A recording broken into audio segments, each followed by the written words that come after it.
Hello friends, एक नई video के साथ आपका बहुत बहुत स्वागत है।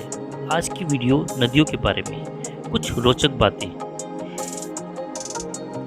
अगर आप हमारे चैनल पर नए हो तो चैनल को सब्सक्राइब जरूर कर लें और बेल आइकन को प्रेस कर दें जिससे आने वाला वीडियो आप तक पहुंचता रहे। आओ वीडियो को शुरू करते हैं। नदियों और मानव का पुराना रिश्ता, गहरा रिश्ता। भारत को नदियों का देश माना जाता है। ऐसा भी मानना है सभ्यता के विकास में इन नदियों का अत्यंत महत्वपूर्ण योगदान है। प्राचीन समय से ही भारत में नदियों को पूजनीय माना जा रहा है। आज हम आपको बताएंगे भारत की नदियों की से संबंधित कुछ खास बातें। नदी भूतल पर प्रवाहित एक जलधारा जिसका स्रोत प्राय कोई झील, हिमनद, झरना, बारिश का पानी होता है तथा किसी शब्द संस्कृत के नद से आया है। संस्कृत में इसे सरिता भी कहते हैं। नदी दो प्रकार की होती है, सदानीरा या बरसाती। आइए जानते हैं नदी के दो प्रकार, सदानीरा या बरसाती।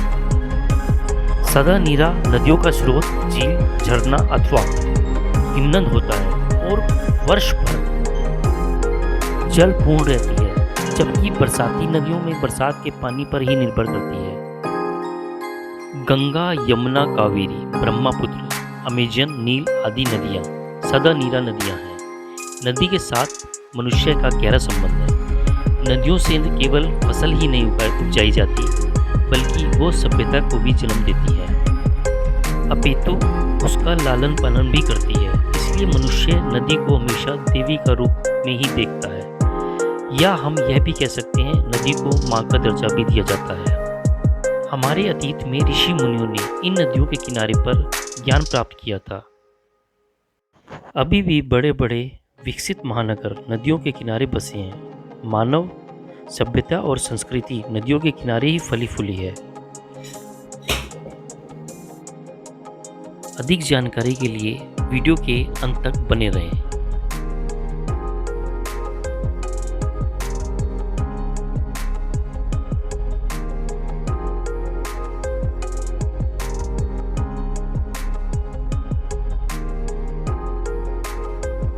भारत में मुख्यतः चार नदी प्रणालियां हैं। उत्तरी भारत में सिंधु, उत्तरी मध्य भारत में गंगा और उत्तर पूर्व भारत में ब्रह्मपुत्र नदी प्रणाली है। प्रायद्वीपीय भारत में नदियां नर्मदा, कावेरी, महानदी आदि नदियां विस्तृत नदी प्रणाली का निर्माण करती हैं। गंगा नदी दो देशों भारत और बांग्लादेश के माध्यम से होकर गुजरती है। गंगा नदी उत्तराखंड के पश्चिम हिमालय से शुरू होती है और दक्षिण से बहती हुई उत्तर भारत और बांग्लादेश से होकर यह नदी अंत में खाड़ी में जाकर मिलती है। नर्मदा, ताप्ती, चंबल जैसी कई नदियां हैं जो लंबी दूरी तक बहती हैं। इसलिए मध्य प्रदेश को नदियों का मायका भी कहा जाता है। हर साल विश्व नदी दिवस सितंबर महीने के आखिरी रविवार को मनाया जाता है और इसका उद्देश्य लोगों को नदियों के बचाव के प्रति जागरूक करना है। खास बात यह है कि एमपी को नदियों का मायका कहा जाता है और ऐसा इसलिए कहा जाता है क्योंकि मध्य प्रदेश में छोटी और बड़ी नदियों को मिलाकर कुल 207 नदियां हैं। इसलिए मध्य प्रदेश को नदियों का मायका कहा जाता है। नर्मदा नदी देश की प्रमुख नदियों में से एक है। यह हमारे देश के 3 राज्यों में बहती है जिसमें मध्य प्रदेश, महाराष्ट्र और गुजरात शामिल है। नर्मदा को मध्य प्रदेश की जीवन रेखा भी कहा जाता है।